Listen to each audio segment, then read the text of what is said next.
Hello everyone, my name is Shane O'Carroll. I'm a first year immunology PhD student here in the Luke O'Neill lab at Trinity Biomedical Sciences Institute. Thank you to the Immunometabolism Forum for letting me present today. Today I'm looking forward to telling you about my PhD project, which involves understanding how itaconate can regulate type 1 interferon responses. The metabolite itaconate is produced from the TCA cycle, catalyzed by the enzyme IRG1. At first, itaconate was thought to be just a byproduct of metabolism, but with time, itaconate began to display new roles. Importantly, itaconate functions by modifying cysteine residues on target proteins. Research shows that itaconate is one of the most highly upregulated metabolites in M1-like macrophages, as is the gene IRG1.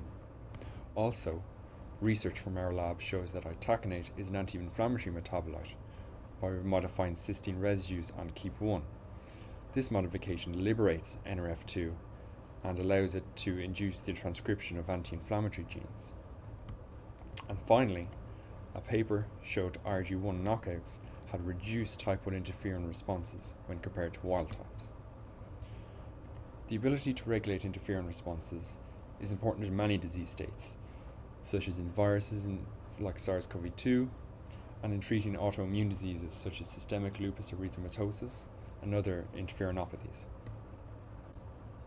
To investigate how itaconate might regulate interferon responses, I aim to stimulate different PROs of the innate immune system in an attempt to drive IRF3 activation and the production of interferon beta.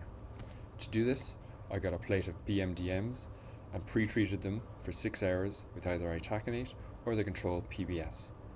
After this, I stimulated these cells with different TLR agonists. TLR3 was challenged with poly-IC, TLR7 and 8 was challenged with OR848, TLR9 was challenged with CpG ODN, TLR4 was challenged with LPS, and STING was challenged with CGAP, all in an attempt to drive IRF3 activation and the production of interferon beta.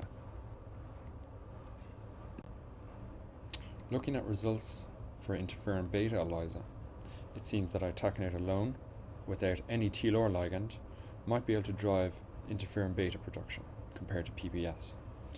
Furthermore, upon stimulation with LPS, itaconate seems to significantly drive interferon responses when compared to PBS.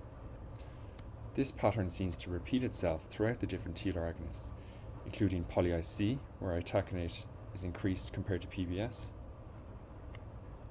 OR848, where interferon beta is increased with itaconate compared to PBS, the same with TLR9, and the same with STING. This was also seen at message by PCR and other interferon-stimulated genes by Western blot. This suggests that itaconate might in fact regulate interferon responses throughout many PUR ligands. As I showed you all at the beginning, itaconate functions by modifying cysteine residues on target proteins. This could give insight into how itaconate interacts with proteins involved in innate immune signaling and interferon responses. The future directions of this project would be hopefully to discover what proteins of the interferon signaling pathway does itaconate modify, which contributes to this increase in type 1 interferons. Thank you all for listening to me today. I'd like to thank the Immunometabolism Forum for allowing me to give this presentation. And finally, I'd like to say a big thank you to everyone in the Luke O'Neill lab for their support. Thank you.